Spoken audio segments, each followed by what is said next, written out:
Vamos voltar agora à questão sobre as soluções de um sistema linear. A gente já viu que o sistema linear pode ter exatamente uma solução, ou infinitas soluções, ou nenhuma solução.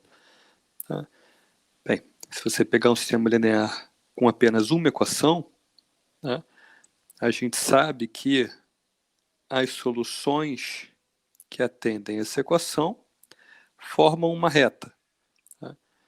A solução para um sistema linear com duas equações de duas variáveis ocorre, como a gente já viu, nos pontos em que essas duas retas se encontram. Elas podem se cruzar e, portanto, se encontrar apenas uma vez. Elas podem ser paralelas. Nesse caso, ou elas nunca se cruzam, ou elas se sobrepõem em todos os pontos. São apenas duas opções. Tá? Se elas se sobrepõem, qualquer ponto em qualquer uma delas é uma solução. Vamos ver um exemplo.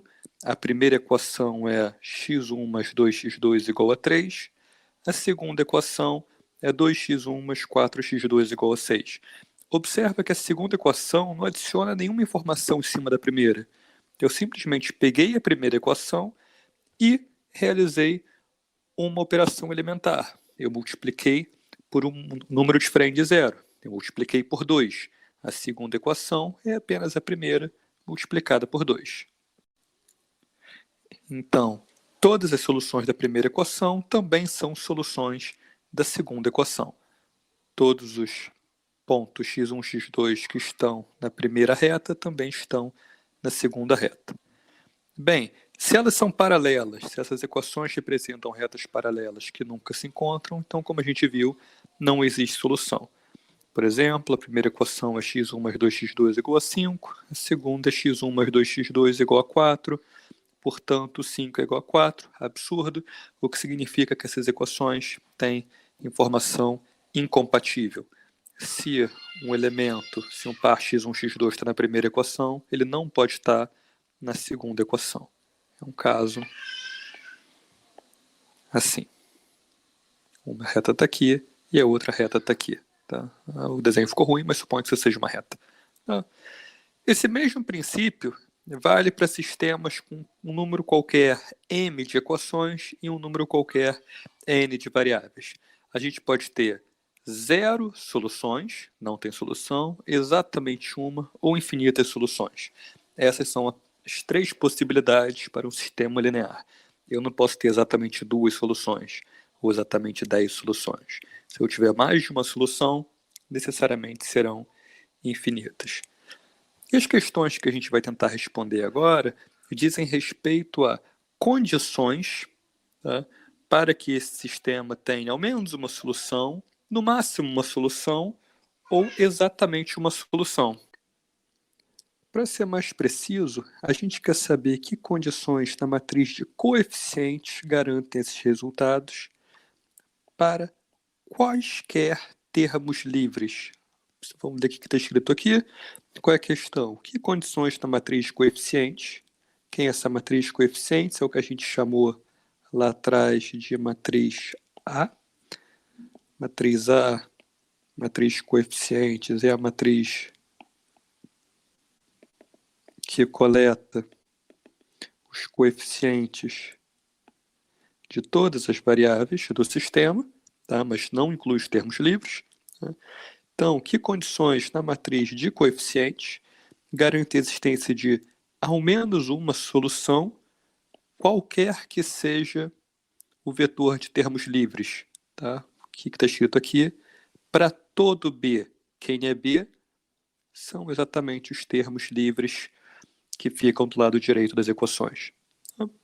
Então, a gente quer condições na matriz coeficiente que garantam a existência de ao menos uma solução para quaisquer termos livres, não apenas para um termo livre específico.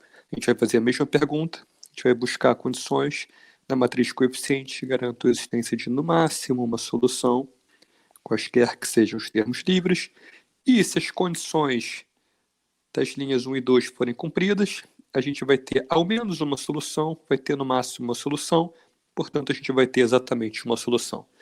A primeira pergunta diz respeito à existência de solução, A segunda diz respeito à unicidade de solução. A gente acabou de ver que um sistema tem zero, uma ou infinitas soluções. Então, se a gente conseguir garantir que ele tem ao menos uma solução, a gente vai ter exatamente uma ou infinitas. Se ele tiver no máximo uma solução, significa que ele tem zero ou uma soluções.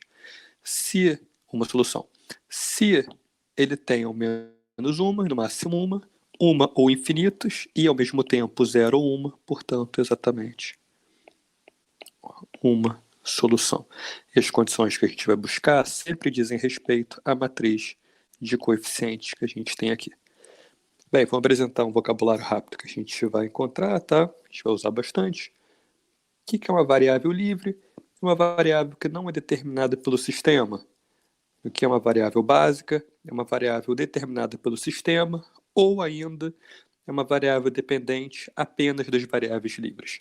Quando a gente viu nossos primeiros exemplos de sistemas lineares, a gente viu o sistema linear B, que tinha uma variável livre e duas variáveis básicas, aquelas que podiam ser escritas em função das variáveis livres. Já no sistema linear A, não existia nenhuma variável livre, todas as variáveis eram básicas porque eram determinadas pelo sistema. A ordem de aplicação das operações elementares vai determinar quais variáveis são livres e quais variáveis são básicas. Isso não é uma coisa fixa. Tá? Você pode escolher uma ou outra variável para ser livre, portanto, as demais vão ser básicas. Bem, para a gente responder a essas três perguntas, a gente vai precisar do conceito de posto de uma matriz. Tá? O critério fundamental para responder essas questões sobre a existência e unicidade de soluções em um sistema linear passa pelo posto de uma matriz. Vamos definir. Tá?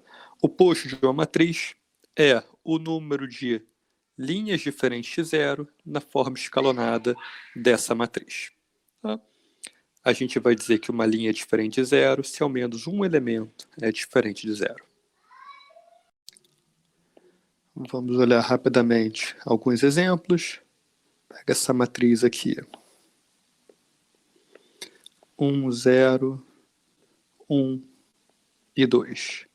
Essa matriz ainda não está na forma escalonada, porque o primeiro elemento diferente de zero da segunda linha não está à direita do primeiro elemento diferente de zero da primeira linha.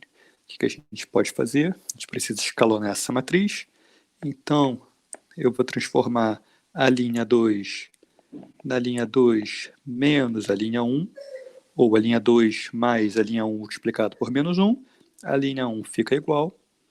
A linha 2 se transforma em 1 menos 1, 0.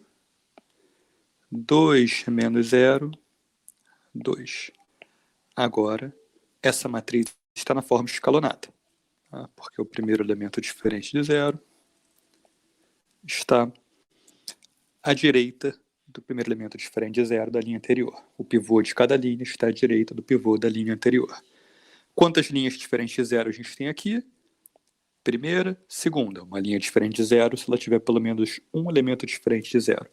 Portanto, essa matriz aqui em cima tem posto igual a 2, porque a sua forma escalonada tem duas linhas diferentes de zero.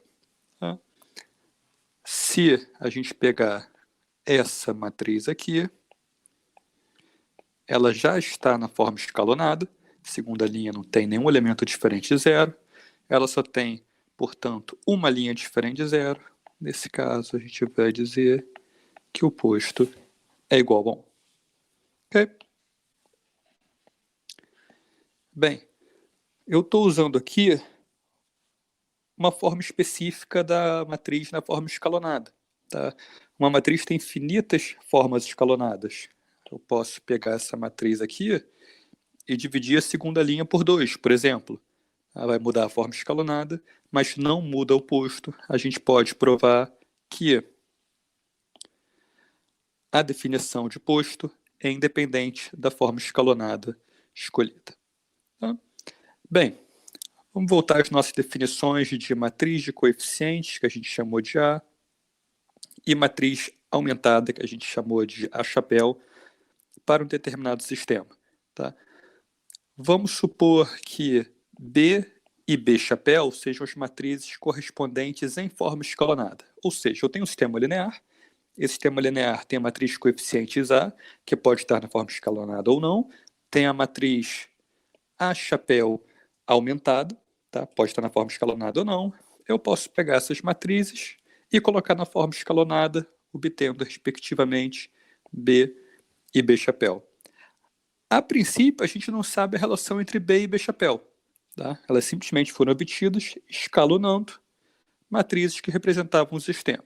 Mas é possível provar que B-chapéu é a matriz aumentada para a matriz de coeficiente B, porque, a gente vai usar isso algumas vezes, o processo de escalonamento da matriz A-chapéu não depende da última coluna. Tá? Então ela muda, mas qual é a última coluna não afeta, no final das contas, a forma escalonada da parte da matriz de coeficientes. Além disso, a gente consegue provar os seguintes resultados. Tá? Primeiro, o posto de uma matriz de coeficientes é menor ou igual ao posto de uma matriz aumentada. Vamos pegar uma matriz de coeficientes qualquer. A gente tem uma determinada matriz de coeficientes.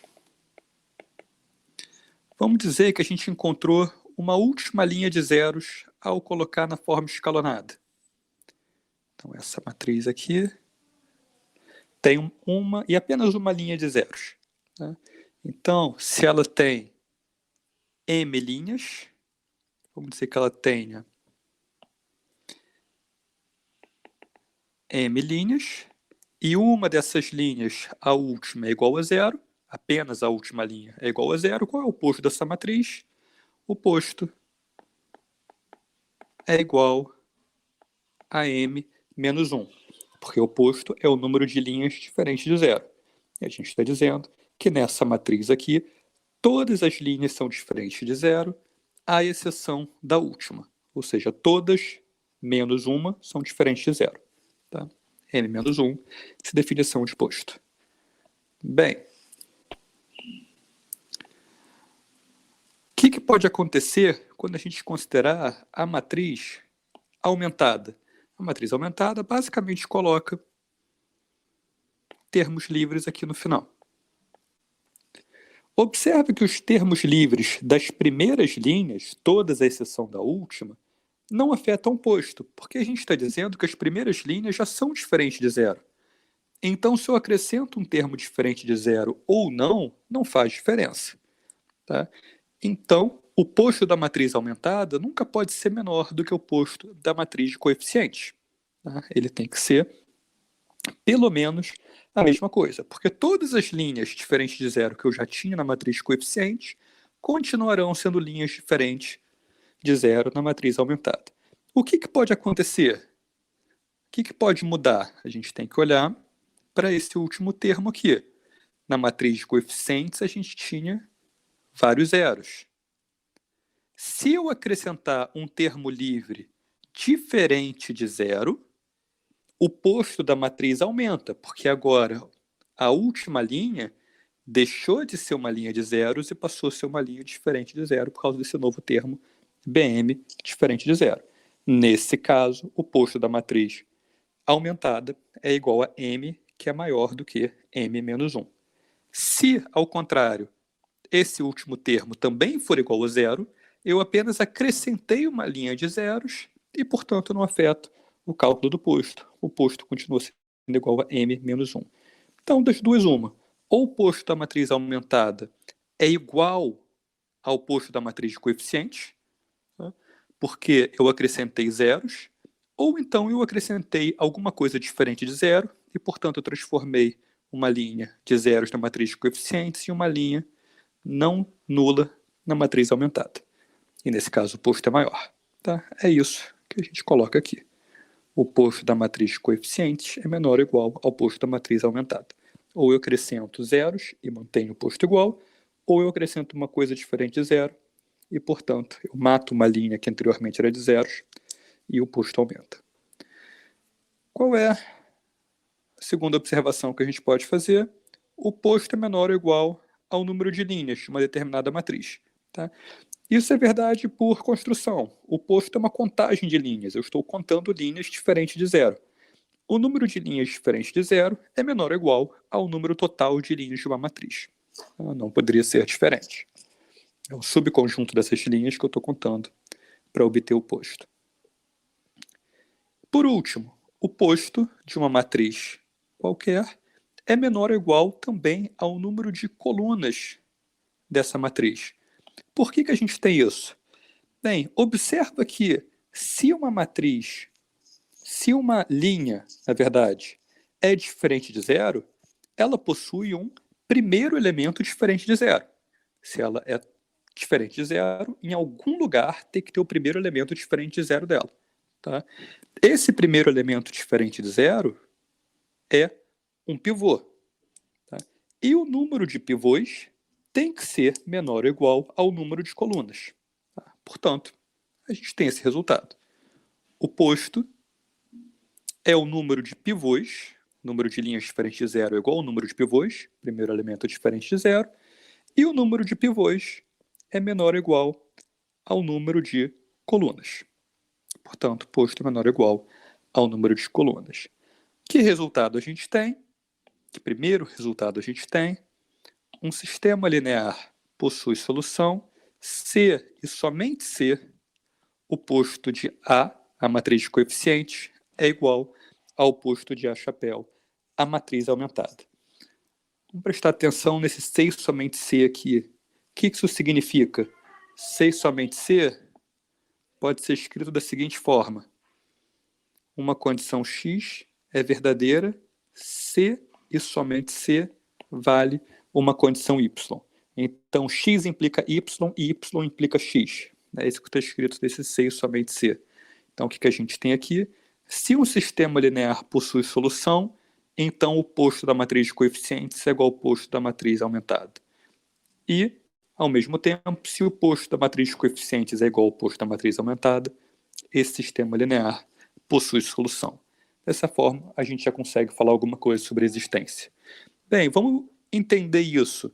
Por que a gente precisa ter o posto da matriz de coeficientes igual ao posto da matriz aumentada?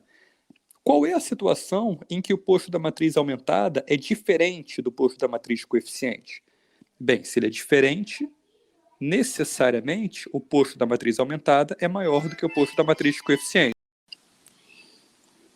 Vocês devem ter ouvido o som de uma gaita aqui, de vez em quando vai entrar também alguma criança gritando. Vai ser a trilha sonora dessas aulas gravadas, tá? E das aulas ao vivo também. Vamos lá. A gente está querendo mostrar que um sistema linear tem solução se e somente se o posto da matriz de coeficientes é igual ao posto da matriz aumentada, se eles forem diferentes pelo primeiro resultado. É porque o posto da matriz aumentada é estritamente maior, já que menor não pode ser. Mas o que significa dizer que o posto da matriz aumentada é maior do que o posto da matriz de coeficientes? Significa que a gente tem uma linha de zeros na matriz de coeficientes que se transforma numa linha diferente de zero na matriz aumentada. Ou seja, eu coloco um termo diferente de zero aqui do lado direito. Vamos interpretar então essa última linha. 0, x1, mais 0, x2, mais etc., 0, xn é igual a um determinado valor diferente de zero. Diferente de zero, exatamente porque o posto da matriz aumentada é maior do que o da matriz de coeficiente. Aqui do lado esquerdo eu tenho zero, portanto, zero é diferente de zero. Isso não pode ser observado. Tá? Eu tenho um absurdo, isso significa que eu não tenho solução para esse sistema. Não existe nenhum conjunto de elementos x1, x2 até xn que consiga atender a essa condição. Tá?